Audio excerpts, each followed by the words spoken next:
Coming Charak medical and NCERT classes. बच्चों आज जो हम चैप्टर डिस्कस करेंगे वो है क्लास 10th का। ठीक है बच्चों, और कौन सी बुक है? एनसीईआरटी। तो इस चैनल पर हमने क्लास 11 12 की एनसीईआरटी कंप्लीट करा रहे हैं, देन क्लास 10th और 9th की साइंस भी कंप्लीट कराएंगे सीक्वेंस वाइज। तो welcome in Charak medical and NCERT classes again. और आज हम शुरू करते हैं periodic classification of element. Element का हम क्लासिफिकेशन करते हैं। ठीक है बच्चों, अब फर्स्टली हमें जानना है कि क्लासिफिकेशन की ज़रूरत क्यों पड़ी। क्लासिफिकेशन की ज़रूरत इसलिए पड़ी, अब तक नियर अबाउट 118 एलिमेंट हमें पता है। ठीक है, तो आपको लग रहे होंगे 118 एलिमेंट तो बहुत कम है, बट उनके कंपाउंड जो अब तक हैं वो 10 मिलियन से 50 मिलियन तक हैं और कंपाउंड बढ़ते जा रहे हैं। मतलब उनकी स्टडी करनी ही पड़ रही है और कोई ऑप्शन नहीं है। अब जब इतने कंपाउंड हैं तो साइंटिस्टों ने देखा, पहले भी काफ़ी थे, साइंटिस्टों ने देखा कि कंपाउंड तो बढ़ते जा रहे हैं और हर कोई एलिमेंट, कोई भी एक एलिमेंट है तो वो जो कंपाउंड बना रहा है वो कहीं ना कहीं एक दूसरे से कनेक्टेड है। तो उसको उन्होंने सीक्वेंस वाइज किया और क्लासीफाई किया और एक पीरियोडिक टेबल बनाई कि किस तरह से उन एलिमेंट को उसमें सजाया जाएगा। जैसे कई बार टीचर क्या करते हैं बच्चों, क्लास में कुछ अच्छे बच्चे आगे बैठा देते हैं, कुछ टीचर ऐसे करते हैं, कुछ टीचर ऐसे करते हैं जो बहुत ज़्यादा शोर मचाते हैं, क्लास में डिस्टर्बिंग एलिमेंट है उनको आगे बैठा देते हैं। क्यों? ताकि वो डिस्टर्ब ना करें और एक सीक्वेंस में वो पहचान मिले। टीचर की आगे की जो कोई भी रो है उसमें बैठा दिया, फ्रंट लाइन में बैठा दिया, तो टीचर समझ जाएंगे कि ये वाले बच्चे। उसी तरह साइंटिस्टों ने भी इस तरह किया कि एलिमेंट जो एक तरीके से एक जैसे थे कहीं ना कहीं किसी रूप में, तो उनको एक तरीके से सीक्वेंस में लगाया। तो हम वो पढ़ेंगे। चलो तो पेज नंबर ये 79 है, उसकी लाइन बाय लाइन हम पढ़ते हैं। In class 9 we have learn that matter around us is present in the form of element, compound and mixture. जो हमने 9th में क्या पढ़ा था, जो हमारे चारों तरफ कोई भी मैटर है, मान लो ये पेन है या कोई पानी है, मिल्क है, कोई भी है मैटर है, सॉलिड है, लिक्विड है, गैस है, वो या तो एलिमेंट की फॉर्म में है या कंपाउंड की फॉर्म में है या फिर वो मिक्सचर की फॉर्म में है। ठीक है बच्चों, and the element contains atom of only one type. और एलिमेंट क्या है? एलिमेंट की डेफिनेशन क्या थी? जो क्या रखता है? एटम्स हैं जिसमें, और वो भी किसके? एक ही टाइप के। जैसे कैल्शियम है, सपोज करो इस डब्बे में कैल्शियम, मैंने कहा इसमें बहुत सारा कैल्शियम लिया हूँ, तो इस डब्बे में हजारों लाखों करोड़ों अरबों एटम होंगे केवल कैल्शियम के, मैग्नीशियम सल्फेट के नहीं होंगे। ठीक है, do you know how many element are known till date? आपको पता आज तक कितने एलिमेंट जाने जा चुके हैं अब तक? एट प्रेजेंट जो मैंने बताया था बच्चों 118, 118 element are known to us. हमें 118 एलिमेंट पता है। All these have different property, सबकी अलग अलग प्रॉपर्टी है, वही हमें पढ़नी है कहीं ना कहीं। आउट ऑफ दीज 118 से अलावा ओनली 98 आर नेचुरली अकरिंग। तो आपसे कोई पूछेगा, ये क्वेश्चन याद रख लो थोड़ा सा, कि नेचर में मिलने वाले, मतलब जो सिंथेटिक नहीं है, जिन्हें हमने नहीं बनाया, वो कितने हैं? 98 एलिमेंट्स हैं। टोटल एलिमेंट कितने हैं? 118 एलिमेंट। ठीक है बच्चों, तो इस पैराग्राफ से आपको एक पॉइंट ये याद रखना। As different element were being discovered, अलग अलग एलिमेंट डिस्कवर्ड हुए, scientist gathered more and more information about the properties of element. मतलब एलिमेंट जैसे ही डिस्कवर होते रहे तो साइंटिस्टों ने भी इंफॉर्मेशन लेना शुरू कर दिया, वो प्रॉपर्टी, उस एलिमेंट की क्या प्रॉपर्टी है, उसका मेल्टिंग पॉइंट क्या है, उसका बॉइलिंग पॉइंट क्या है, और भी जो भी केमिकल प्रॉपर्टी भी। They found it difficult to organise all that was known about the element. उन्होंने देखा कि बहुत ज़्यादा मुश्किल पड़ रहा है उस टाइम, जो एलिमेंट भाई 10-20 धीरे धीरे एलिमेंट का सीक्वेंस वाइज बढ़ते भी चले गए, मगर बहुत ज़्यादा मुश्किल हो रहा था किस तरह से उन्हें चेक करें, प्रॉपर्टीज़ को देखें। They started looking for some pattern in their properties. तो उन्होंने क्या किया, कुछ पैटर्न देखा कि उनकी फिजिकल करैक्टरिस्टिक या केमिकल करैक्टरिस्टिक्स में कुछ ना कुछ पैटर्न देखा। पैटर्न मतलब कोई ना कोई एक पैटर्न कर रहा था। जैसे कैल्शियम सपोज करो हाइड्रोजन से रिएक्ट करके कैल्शियम हाइड्राइड बना रहा था, तो मैग्नीशियम भी हाइड्रोजन से रिएक्ट करके मैग्नीशियम हाइड्राइड बना रहा था। तो उन्होंने देखा ये तो ऐसा हो सकता है कि कैल्शियम और मैग्नीशियम एक जगह ही मिलते हों, एक ग्रुप में हों। ठीक है, on the basis which they could study such a large number of element with easy. तो वो सोच रहे थे अगर इस तरह से हम एक क्लासीफाई कर देंगे तो थोड़ी सी स्टडी बहुत ज़्यादा आसान हो जाएगी। तो अब हम नेक्स्ट पैराग्राफ पढ़ते हैं 5.1 making order out of चाउज early attempt at the classification of element. मतलब शुरू का क्लासिफिकेशन कैसे हुआ, किसका एलिमेंट का। ठीक है, making order out of chaos मतलब कि पहले क्या था, डिसऑर्डर में थे, डिसऑर्डर से ऑर्डर में करना था। तो आप समझ लो कि हमें एलिमेंट कोई कहीं मिला था, कोई कहीं, किसी की कुछ प्रॉपर्टीज़ की, किसी की कुछ प्रॉपर्टीज़ थी, तो उसको एक ऑर्डर वाइज करना था हमें। तो ठीक है, करते हैं। तो we have been learning how various thing और living being can be classified on the basis of their properties. हमें पता है कि वेरियस बहुत सारी चीज़ें लिविंग बीइंग जो लिविंग हैं और can be classified on the basis of their property, वो उन क्लासीफाइंग हैं अपनी प्रॉपर्टी पे। कैसे, देखो समझो। Even in other situation we come across instance of organisation based on some properties. ठीक है, फॉर एग्जाम्पल, आपको एग्जाम्पल से समझ में आएगा। अगर किसी भी आप शॉप में जाएं तो शॉप मतलब दुकान में जाएं तो जो सोप है मतलब साबुन है are kept together at one place. साबुन अलग रखते हैं, नमक अलग रखा है और मसाले अलग रखे हुए हैं। नमक है तो काला नमक, सेंधा नमक, ये अलग रखे हुए हैं। और अगर कुछ भी खाने की चीज़ें हैं, ऑयल है तो वो अलग सीक्वेंस में लगा हुआ है। तो एक सीक्वेंस में लगी हुई हैं चीज़ें। ठीक है, और यहाँ तक कि आप देखेंगे अगर साबुन की रो या कॉलम में जाएंगे तो साबुन में भी देखेंगे कोई कपड़े धोने के साबुन लगे हुए होंगे, उसके ब्रांड होंगे, नहाने के साबुन के ब्रांड होंगे। तो सेपरेशन है ना। तो उसी तरह while biscuit are kept together where even elsewhere among soap, मतलब नमकीन अलग जगह होगा, खाने के बिस्किट अलग जगह होंगे। ठीक है, और तो और ये बोल रहा है कि bathing soap are stacked separately from washing soap, मतलब कि नहाने वाले साबुन अलग हुए हैं और जो नॉर्मल वॉशिंग हाथ धोने वाले साबुन हैं वो अलग रखे हुए हैं। तो इसका मतलब सेपरेट, एक दुकानदार ने भी सेपरेट क्लासिफिकेशन किया हुआ है। तो इसका मतलब जब दुकानदार इतना समझदार है तो ऑब्वियसली बात है साइंटिस्टों को तो एलिमेंट्स का सेपरेशन करना ही पड़ता। उसी तरह scientist made even several attempt to classify element according to their properties and obtain an orderly arrangement out of chaos. मतलब कि जो डिसअरेंजमेंट था एलिमेंट का या डिसऑर्डर में थे, उनको साइंटिस्ट ने बहुत सारी मेहनत करके, बहुत सारे अटैम्प्ट करके कहीं फिर एक सीक्वेंस वाइज एलिमेंट को लगा दिया। The earliest attempt to classify the element resulted in the grouping the known element as metal and non-metal. Later further classification were tried out as our knowledge of element and their property increases.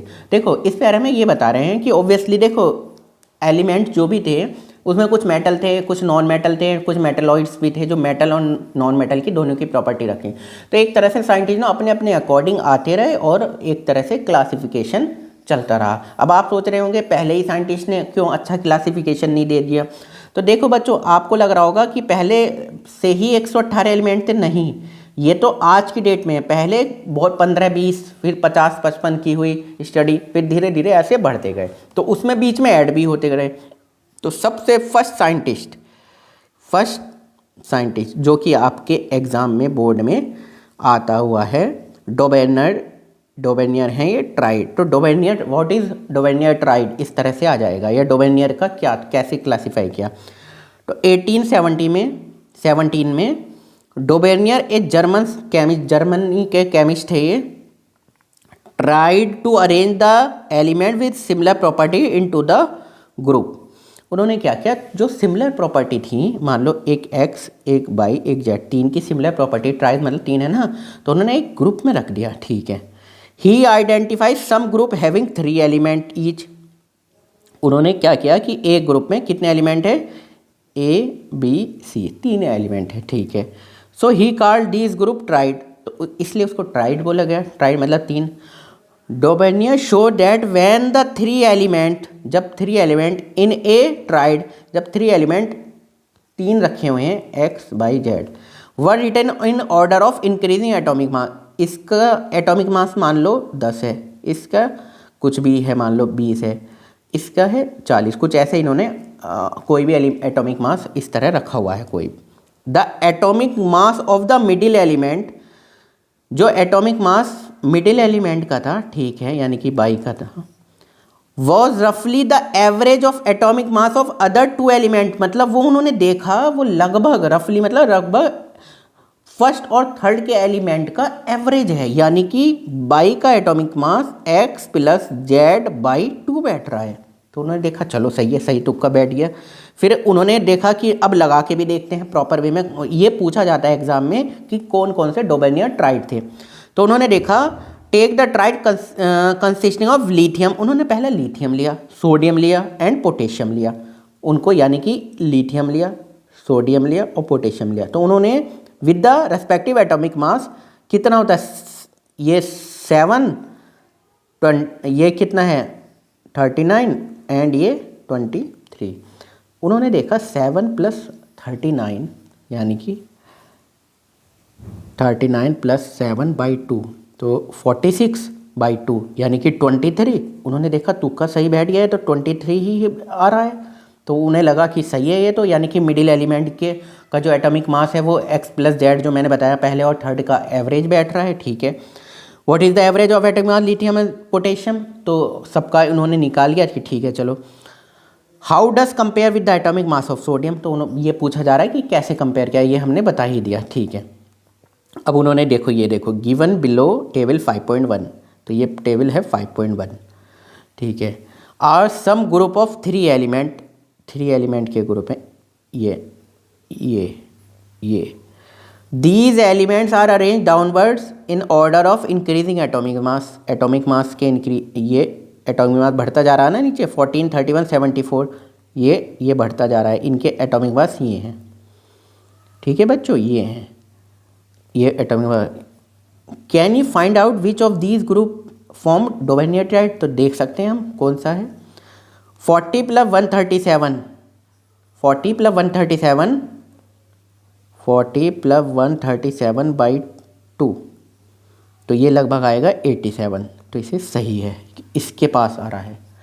ठीक है, अब ये देखते हैं 35 plus 126 by 2 ये लगभग 79 point, यानी कि ये भी डोबेनियर ट्राइड है, सही है। तो उन्होंने देखा यानी कि ग्रुप बी एलिमेंट और ग्रुप सी एलिमेंट डोबेनियर ट्राइड थे। उन्होंने कहा था ना पहले और थर्ड का एवरेज आएगा सेकंड का, तो ये तो सही है।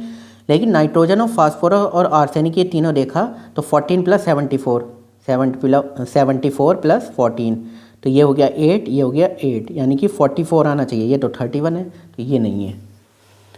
तो उन्होंने देखा कहीं जगह पर तो तुक्का लग रहा है, कहीं पर नहीं भी लग रहा। तो you will find group B and group C form Dobereiner triad. उन्होंने देखा कि डोबेनियर ट्राइड बन पा रहा है, कोई दिक्कत नहीं। Dobereiner could identify only these triad from the element known at that time. अब डोबेनियर ट्राइड की क्या प्रॉब्लम आई, केवल 3 ट्राइड ही दे पाए, आगे नहीं दे पाए, जो भी उस टाइम एलिमेंट नोन थे तो उस टाइम उन्हें समझ नहीं आया। Hence the system of classification into triad was not found to be useful, मतलब सारे एलिमेंट का होना चाहिए था, तुक्का कुछ जगह बैठ रहा है कुछ जगह नहीं बैठ रहा। ठीक है, अब आपको ये इम्पोर्टेंट है, ये याद करना है, आपसे पूछा जाएगा एग्जाम में डोबेनियर ट्राइड कौन कौन से एलिमेंट थे। तो lithium, sodium, potassium, calcium, strontium, barium, chlorine, bromine and iodine. ठीक है बच्चों, चलो अब उनसे तो हुआ नहीं, कुछ हो पाया कुछ नहीं भी हो पाया, तो अब क्या करते, अब कुछ नहीं करते, अब आए next Newland law of octave. ठीक है बच्चों, तो अब साइंटिस्ट आते हैं न्यूलैंड्स। ठीक है, अब देखते हैं न्यूलैंड जी ने क्या कहा। The attempts of Dobereiner encourage other chemist to correlate the properties of element. सबसे पहले जब डोबेनियर ने कुछ ना कुछ उन्होंने अपना तुक्का लगाया, एक साथ रखा एलिमेंट को, तो सभी ने कुछ प्रॉपर्टीज़ के अकॉर्डिंग, उन्होंने प्रॉपर्टीज़ के अकॉर्डिंग देखा था ना, थोड़ा सा एटॉमिक मास के अकॉर्डिंग देखा था वैसे, तो प्रॉपर्टीज़ के अकॉर्डिंग सभी साइंटिस्टों ने अब आगे यही काम शुरू कर दिया कि एलिमेंट की जो भी प्रॉपर्टी थी उनको मैचअप किया, तुक्का लगाया और देखा, ऊपर नीचे रखा कि कहाँ हो सकता है, कौन सा एलिमेंट किससे रिलेशन रख सका। विद देयर एटॉमिक मास के अकॉर्डिंग उन्होंने प्रॉपर्टीज़ को रखा। 1866 John Newland as an English scientist arrange the known element in order of increasing atomic mass. तो उन्होंने क्या किया, एटॉमिक मास के इंक्रीजिंग ऑर्डर में रखा। ठीक है, he started with the element having the lowest atomic mass.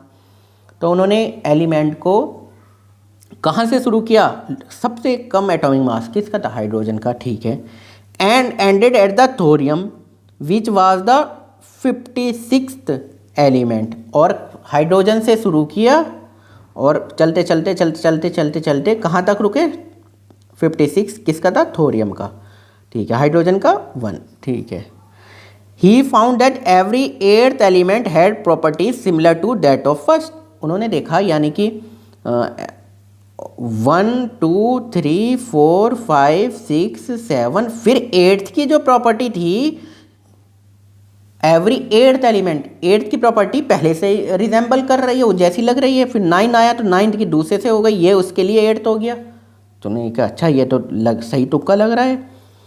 He compare this to the octave found in music. उन्होंने इसको यानी कि एवरी 8th एलिमेंट पहले से रिजेंबल कर रहा है, तो उसको उन्होंने कहा कि ऑक्टेव फाउंड इन म्यूजिक। जैसे म्यूजिक में एक ऑक्टेव मिलता है, जैसे सा रे गा मा पा धा नी सा से सा, तो एक 8 तरीके से लग रहा है, तो पहला और 8वां एक रिजेंबल कर रहा है प्रॉपर्टी को।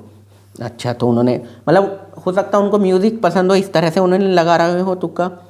Therefore he called it law of octave, इसलिए लॉ ऑफ ऑक्टेव कहा जा सकता है, ठीक है। It is known as Newland law of octave. इन न्यूलैंड ऑक्टेव में क्या था? The properties of lithium and sodium were found to be the same. Lithium की प्रॉपर्टी और सोडियम की प्रॉपर्टी सेम पाई गई। आपने एक ध्यान दिया है, डोबेनियर ट्राइड में भी था ये लिथियम सोडियम पोटेशियम, उनके अकॉर्डिंग भी सही था। और इनके अकॉर्डिंग क्या था कि आगे कुछ ना कुछ एलिमेंट है, ये 1 है मान लो, ये 2 3 4 5 6 7, फिर यहाँ पे 8th आ गया, तो ये लिथियम सोडियम से रिजेंबल कर रहा है, इनके अकॉर्डिंग इस तरह कर रहा है, ठीक है, अच्छी बात है, ऐसे कर रहा है। तो sodium is the 8th element है आफ्टर लिथियम, पहला एलिमेंट से ही तो रिजेंबल कर रहा है 8th element. Similarly beryllium and magnesium resemble, यानी कि सेकंड एलिमेंट सपोज करें बेरिलियम है, तो सोडियम के आगे क्या था? मैग्नीशियम, तो बेरिलियम और मैग्नीशियम भी रिजेंबल कर रहे हैं, तो beryllium magnesium resemble each other, वो भी रिजेंबल कर रहे हैं, तो ये तो सही बैठ गया तुक्का। A part of the original form of Newland law of octave table में दिया हुआ है 5.3, कोई बात नहीं, देखते हैं। तो उन्होंने देखा न्यूलैंड, ये देखो नोट्स ऑफ म्यूज़िक, ठीक है, ये हमारी लैंग्वेज में सारे का मा पा धा नी सा जो हम पढ़ते हैं, ठीक है, न्यूलैंड लॉ ऑफ ऑक्टेव। तो उन्होंने देखो ये हाइड्रोजन फ्लोरीन क्लोरीन है ना, फ्लोरीन क्लोरीन ये एक ही में है, ब्रोमीन भी है, कोबाल्ट निकिल की प्रॉब्लम आ गई, ये कहाँ से आ गया? ये तो आयरन से रिजेंबल करता था, ना। लिथियम सोडियम पोटेशियम ये तो सही है, यही तो है, ठीक है। क्यों? बेरिलियम मैग्नीशियम कैल्शियम ये भी है, ये भी उन्होंने सही दिया, ठीक है। बोरॉन एल्युमिनियम, ठीक है। तो उन्होंने काफ़ी सही भी दिए और कुछ नहीं भी मैच हुए। अब देखते हैं ये कहाँ तक मैच हुए, ठीक है। It was found that law of octave was applicable only up to calcium. अरे बहुत नुकसान हो गया, केवल कैल्शियम तक ही चला ये रहा कैल्शियम, केवल कैल्शियम तक चला यहाँ तक, उससे आगे ये नहीं चल पाया, फेल हो गया, ठीक है। As after calcium every 8th element did not possess property of similar to that of first. जो इनकी थ्योरी थी, यानी कि अगर ये फेल हो गया तो इनकी थ्योरी क्या थी कि एवरी 8th एलिमेंट, हर 8वां एलिमेंट पहले से रिजेंबल कर रहा है प्रॉपर्टी, वो जैसी है प्रॉपर्टी। तो यानी कि अगर ये फेल हो गया तो इसका उन्होंने देखा होगा कि प्रॉपर्टी वो जैसी नहीं है। It was assumed by Newland that only 56 यानी 56, अब तक 56 में उन्होंने विश्वास रखा, किसने? न्यूलैंड ने। और एलिमेंट एग्जिस्टेड इन नेचर, उन्हें लग रहा था केवल अब तक 56 ही एलिमेंट एग्जिस्ट करते हैं। And no more element would be discovered in the future, उन्हें लग रहा है कि फ्यूचर में और कोई एलिमेंट डिस्कवर नहीं होगा। But later on several new element were discovered, उसके बाद में बहुत सारे एलिमेंट डिस्कवर्ड हो गए जिनकी whose property did not fit into the law of octave, जिनकी प्रॉपर्टी लॉ ऑफ ऑक्टेव में फिट नहीं बैठी। In order to fit element into his table Newland adjusted 2 element in the same slot. ये क्या कह रहा है? In order to fit element into his table Newland adjusted 2 element in the same slot. उन्होंने क्या किया कि मतलब तुक्का लगा रहे थे कि 8वां एलिमेंट पहले से रिजेंबल करता, तो ज़बरदस्ती उन्होंने किसी ना किसी में डाल दिया कि भैया इसकी प्रॉपर्टी जैसी है। But also put some unlike element, भाई जिसकी प्रॉपर्टी जैसी थी वो तो सही है, बट उन्होंने क्या किया, सम अनलाइक, उस जैसी नहीं भी थी element under the same note, उन्होंने उसमें भी डाल दिया। जो प्रॉपर्टी उस जैसी मैच कर रही थी वो तो ठीक, जो नहीं भी थी चल भाई तू भी उसमें चल। अब ये पूछ रहा है can you find example of these from table 5.3। आप मतलब पता लगा सकते हो। Note that cobalt and nickel are in the same slot and these are placed in the same column as fluorine. मतलब ये क्या कह रहे हैं, कोई नहीं, ये कह रहे हैं ये लाइनें कोबाल्ट एंड निकिल की जो प्रॉपर्टीज़ है ना, ये लिख लो प्रॉपर्टीज़ P, वो इन हाइड्रोजन फ्लोरीन क्लोरीन ब्रोमीन से बिल्कुल अलग हैं। आज की प्रॉपर्टीज़ अगर हम चेक करते हैं तो वो यही बोला है और ये क्वेश्चन बन जाता है एग्ज़ाम में। किस में है? Newland law of octave. Chlorine bromine which have different property than the element, जिनकी अलग थी। अब यही मैंने पहले बता दिया। Iron which resembled cobalt and nickel in the properties has place far away from these element. मतलब कोबाल्ट निकिल और आयरन की प्रॉपर्टी थोड़ी सी मैच कर रही थी आपस में। हल्का सा मैग्नेटिक करेक्टर दिखाते हैं ना, मैग्नेटिक में थोड़ा फिजिक्स रिलेटेड पढ़ा होगा। आयरन कोबाल्ट निकिल एक जगह कहीं ना कहीं देखा ही होगा। तो इनकी प्रॉपर्टी आपस में कर रही थी। आयरन को पता नहीं कहाँ भगा दिया इन्होंने। आयरन देखो यहाँ पर बैठा हुआ है और बेचारे ये कोबाल्ट निकिल अलग बैठे हुए हैं, तो ये इनका फेल हो गया मामला। Thus Newland law of octave work well with lighter element only. तो ऑन एवरेज ये कहा जा सकता है कि आप इनको नज़र मारो इधर को, ये फ्लोरीन सोडियम मैग्नीशियम ये सब तो केवल कैल्शियम तक चल पाए बेचारे, उसके बाद इनका टाटा बाय बाय हो गया। कोई नहीं, देख लो ये। अब आते हैं हम द मेन क्रेडिट, ये है MENDELEE एंडलीफ। इनको बहुत नोबेल प्राइज़ भी मिला और अच्छी इज्जत करी जाती है आज की मॉडर्न पीरियोडिक टेबल में, क्योंकि जो मॉडर्न पीरियोडिक टेबल हम यूज़ करते हैं वो मेंडलीफ की दी हुई पीरियोडिक टेबल की अपडेटेड वर्जन है। तो देखो, the main credit for classifying element goes to Dmitri Mendeleev, a Russian chemist, Russia के केमिस्ट है ये। He was the most important contributor to the early development of the periodic table of element. मतलब most क्या कहते हैं development, जो भी periodic table का जो डेवलपमेंट हुआ तो इन काफ़ी हद तक इनकी वजह से ही हुआ। Wherein the element were arrange on the basis of their fundamental property the atomic mass. हालांकि इन्होंने जो पीरियोडिक टेबल बनाई उसकी फंडामेंटल प्रॉपर्टीज़ क्या थी? एटॉमिक मास, और आज की डेट में एटॉमिक नंबर है। बट जो प्रॉपर्टीज़ इन्होंने दी थी, जो पीरियोडिक टेबल दी थी, वो काफ़ी हद तक मैच करते हैं उसी डिज़ाइन पे आज की डेट में बनी हुई। And also on the similarity of chemical properties, और किस में? Atomic mass and chemical properties. ठीक है, ये इन दोनों के रिगार्डिंग दी। अब देखो क्या है, when element started his work, जब उन्होंने स्टार्ट किया अपना काम, 63 एलिमेंट वर नोन, केवल 63 एलिमेंट थे। He examined the relationship between the atomic mass of the element and their physical and chemical properties। मतलब क्या किया? फिजिकल प्रॉपर्टीज़ देखी एलिमेंट की, केमिकल प्रॉपर्टीज़ देखी, उनको एक जगह लिखा, अलग अलग प्रॉपर लिखा, और उन हर एलिमेंट को एक तरीके से इस तरह डेकोरेट किया कि मान लो जैसे ताश के पत्ते होते हैं ना, आप कुछ इस पे लिख रहे हो, उसके नीचे ये लिखा और फिर दीवार पे चिपका दिया। आपने UPSC वगैरह जो तैयारी करते हैं उन्हें देखा होगा कि अपनी दीवार पे लगा के रखें। तो इस तरह से उन्होंने अरेंज की पीरियोडिक टेबल।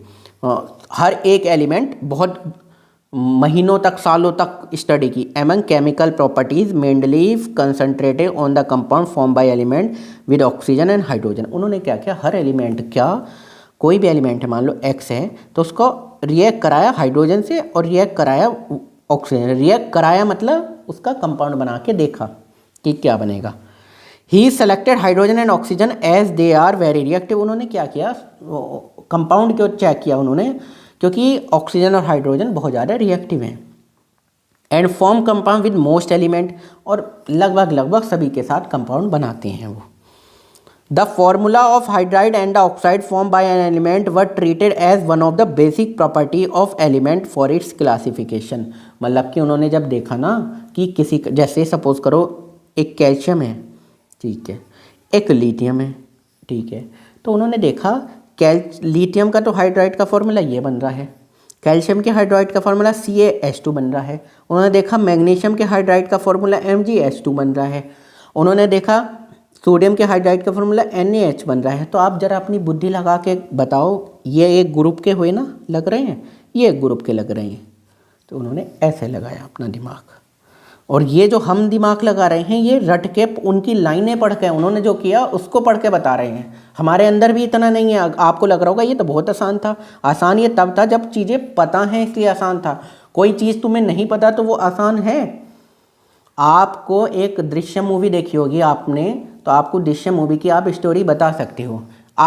कभी आपने अपने दिमाग से कोई स्टोरी बनाई है? जो आप याद कर, जो आप स्टोरी बनाओगे वो मूवी आ चुकी है। कभी अपनी तरफ से एक अलग स्टोरी बना के देखना कुछ इस तरह से, या अपनी तरफ से एक गाना बना के देखना, वो पता चलेगा वो एक छोटी सी चीज़ कितनी भारी है। जो हम पढ़ते हैं, सुनते हैं, वो तो आसान है ही, वो चीज़ हो चुकी है। ही देन टुक 63 कार्ड, 63 कार्ड लिए, मैंने बताया ही इस तरह से उन्होंने 63, and each card he wrote down the property of element. मतलब 63 कार्ड लिए और हर एक एलिमेंट की उस पर क्या लिखी, प्रॉपर्टी लिखी। He sorted out of the element with similar properties. उन्होंने क्या किया, सिमिलर प्रॉपर्टी के कार्ड एक जगह सजा दिए और डिफरेंट के अलग अलग, मतलब सिमिलर के एक साथ। And then pin the card together on a wall, और दीवार पर ये टांग दिए। अब ये कार्ड है दूसरा, सपोज इसकी प्रॉपर्टी x है, तो ये x से इस तरह से, तो ये x वाले अलग रखे, p वाले अलग रखे। He observed that most of the elements got a place in a periodic table and were arranged in order of their increasing atomic mass। उन्होंने देखा कि जब उन्होंने इस तरह से लगाए तो एटॉमिक मास के इंक्रीजिंग ऑर्डर में आ रहे थे वो, लगभग उस टाइम जो भी बैठे थे। It was also observed that there occur a periodic reoccurrence of element with similar physical and chemical property। अब जब एलिमेंट लगे तो उनकी फिजिकल केमिकल प्रॉपर्टी भी सेम है, कहीं ना कहीं इसकी भी सेम है, इसकी भी सेम है, इसकी भी सेम है। तो उन्होंने देखा कि सही लग रहा है, सही जा रहा है, कोई दिक्कत नहीं है, tension. On the basis of Mendeleev formulated a periodic law which stated that. अब देखो मॉडर्न पीरियोडिक लॉ, जो मेंडलीव पीरियोडिक लॉ है, वो किस बेस पे है, the properties of element are periodic function of their atomic mass. जो element की प्रॉपर्टीज़ हैं वो पीरियोडिक फंक्शन है ऑफ देयर एटॉमिक मास के, एलिमेंट का atomic mass. Mendeleev periodic table contain vertical column called group and horizontal row called periods. उन्होंने ये horizontal रो, ये दिस वन, इसको क्या नाम दिया, इसको नाम दिया पीरियड्स, ठीक है। और ये जो ग्रुप में बने हुए थे इनको क्या नाम दिया उन्होंने, बोलो जरा बच्चों, इनको नाम दिया कॉलम। कोई बात नहीं, नाम दिया तो अच्छी बात है। अब देखो ये मेंडलीव की पीरियोडिक टेबल देख लो बच्चों, ये गौर से। तो ये कितने हैं, 8th, क्या है, बोलो ये 8th क्या है, ग्रुप। ये ऐसे जा रहे हैं ना, 1 2 3 4 5 देन 6 देन 7 और ये 8। आराम से, कोई जल्दबाजी नहीं। कितने दिए थे, और ये ऐसे क्या थे, ये थे पीरियड। अब देखो पीरियड कितने थे, ये रखा है उन्होंने फर्स्ट, ये रखा सेकंड, ये रखा थर्ड, ये 4 देन 5 देन 6। कितने हैं, 6 पीरियड और 8 कॉलम, ठीक है बच्चों। अब देख लो इधर, ये उनके, मैंने बोला ना उन्होंने एलिमेंट की किससे रिएक्ट की, ऑक्सीजन से और यानी कि ऑक्साइड बने, और हाइड्रोजन से करने पर हाइड्राइड बनते हैं। तो यहाँ जो एलिमेंट रखे थे, मान लो हाइड्रोजन है, लिथियम है, सोडियम है, ये जो ग्रुप में एलिमेंट रखे थे, इनको इन्होंने इस तरह कंपेयर की कि इनके ऑक्साइड देखे और इनके हाइड्राइड देखे। जैसे एग्जाम्पल में बता दूँ, हाइड्रोजन का ऑक्साइड क्या बनेगा, H2O। लिथियम का ऑक्साइड क्या बनेगा, लिथियम Li2O। सोडियम, ये R2O लिखा है ना, सोडियम का क्या बनेगा, Na2O। ठीक है। हाइड्राइड में देख लो, हाइड्रोजन का हाइड्राइड क्या बनेगा, ये तो H मतलब H2 ही बनता है, ये तो मॉलिक्यूल है। लिथियम का LiH। सोडियम का हाइड्राइड क्या बनेगा, NaH। ठीक है। अब जैसे सेकंड हम ये ले लें RO, तो बेरिलियम का ये R मतलब कि ये वाले जो एलिमेंट है ये, तो RO मतलब BeO, सही बैठ रहा है। बेरिलियम का ऑक्साइड BeO होता है, मैग्नीशियम का ऑक्साइड MgO ही होता है, कैल्शियम का ऑक्साइड CaO ही होता है। सही है, उन्हें तो लग गया तुक्का, सही है। बोरॉन का हाइड्राइड BH3 होता है, बोरॉन ट्राईहाइड्राइड। एल्युमिनियम AlH3 होता है, सही है। बोरॉन का ऑक्साइड B2O3 ही होता है, उन्होंने इसका, सही है, बढ़िया। एल्युमिनियम का ऑक्साइड Al2O3 ही होता है। ठीक है। अब कैल्शियम का ऑक्साइड CO2, ये कैल्शियम है, ये R की जगह CO2, सही है। और कैल्शियम का हाइड्राइड CH4 मेथेन गैस, सही है, ये तो सही बैठ रहा है। सिलिकॉन का हाइड्राइड SiH4, ठीक है। सिलिकॉन का ऑक्साइड SiO2, सिलिकॉन डाइऑक्साइड, सही बैठ रहा है। मैं आपको कुछ फील करा रहा हूँ, मान लो। नाइट्रोजन का हाइड्राइड, नाइट्रोजन R की जगह ये क्या है, ये एलिमेंट है, तो नाइट्रोजन का हाइड्राइड NH3, अमोनिया गैस, सही है। PH3, फॉस्फीन गैस PH3, ठीक है। उन्हें कहे आर्सेनिक है नीचे ASH3, आर्सेनिक का हाइड्राइड ASH3, सही है। R2O5 यानी कि N2O5 नाइट्रोजन का ऑक्साइड है, सही है, ये तो सही बैठ रहे हैं। फॉस्फोरस का ऑक्साइड P2O5, सही है। ठीक है, फिर का उन्होंने, ये तो बढ़िया बैठ रहा है। अब जैसे सपोज करो RH2 हाइड्राइड, ऑक्सीजन का हाइड्राइड OH2 यानी कि H2O, सही है, सही है। सिलिकॉन का हाइड्राइड SH2, सिलिकॉन हाइड्राइड, सही है, जो आज की डेट में है, वैलिड हो रहे हैं। क्लोरीन का ऑक्साइड Cl2O7, सही है एकदम, क्लोरीन का ऑक्साइड यही है। तो ये ट्रांजिशन सीरीज थी, इनके बारे में जिक्र करेंगे हम बाद में, जैसे आयरन, कोबाल्ट, निकिल। ठीक है। अब देखो, अब ये हमने पढ़ ली, अब हम थ्योरी में पढ़ते हैं क्या है। Mendeleev periodic table was publish in a German journal 1872। Mendeleev की जो पीरियोडिक टेबल थी वो कब पब्लिश हुई, आपके क्वेश्चन आएगा 1872 में। In the formula of oxide and hydride at the top of column, मैंने बता दिया ऑक्साइड और हाइड्राइड का जो फॉर्मूला था। The letter R is use to represent any of the element in the group, ये मैंने बताया। ये जो R है ना, ये जो R है, ये कोई सा भी मान लो element. Note the way formula are written, for example hydride of carbon, hydride of carbon CH4 बताया मैंने, is written as RH4 and oxide CO2 written as RO2, जो ऊपर लिखी हुई हैं। ये RO2, ये R क्या है, ये एलिमेंट है। ये R क्या है, ये एलिमेंट है। ये R क्या है, ये एलिमेंट है। क्या है, ये एलिमेंट है। ठीक है बच्चों, चलो ये अब देखो, अब ये तो अच्छी बात थी, उन्होंने बताई, काफ़ी मैच भी कर रही थी। उन्हें ऐसी भी भविष्यवाणी हो गई कि जो एलिमेंट, उन्होंने क्या किया, जैसे सपोज करो कहीं पर एलिमेंट नहीं था तो उन्होंने उसकी जगह छोड़ दी, तो कौन कौन सी जगह छोड़ी वो भी उन्होंने बता दिया। ये हमने अब ये पढ़ना, achievement of Mendeleev periodic table. Mendeleev periodic table की अचीवमेंट क्या थी, बढ़िया बात क्या थी, जब उन्होंने while developing the periodic table, जब पीरियोडिक टेबल को डेवलप कर रहे थे, there were a few instance where Mendeleev had to place an element with a slightly greater atomic mass before an element with a slightly lower atomic mass. उन्हें क्या करना था, मतलब देखो पहले तो क्या था कि जो एटॉमिक मास कम होंगे वो पहले रखे जाएंगे, फिर धीरे धीरे बढ़ते क्रम में, इस तरह से। ठीक है, तो पता ही चल गया कि जो कम रखा जाएगा वो पहले रहेगा, फिर बाद में।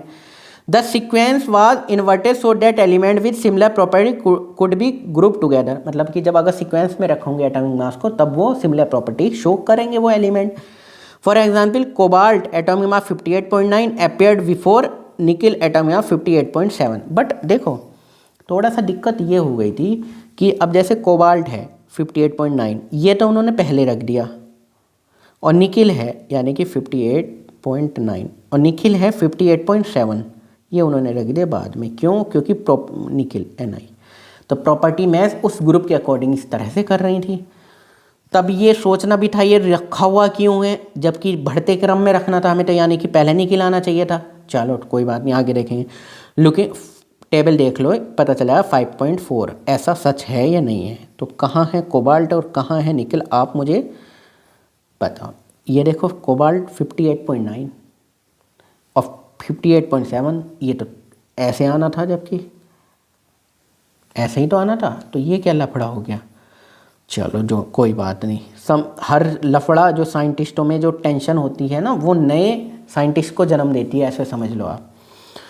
Further Mendeleev left some gap in his periodic table, उन्होंने जो कहीं पर ऐसा हो रहा था ना, कहीं पर जगह छूट रही थी, तो उन्होंने अज्यूम कर दिया यहाँ पे कोई एक एलिमेंट आएगा और उसकी फ्यूचर में, मतलब उन्होंने पहले ही बता दिया कि यहाँ उन्होंने कोई एक जगह खाली छोड़ दी, कोई डब्बा खाली छोड़ दिया, उन्होंने ये बता दिया कि यहाँ पे आना है कोई element.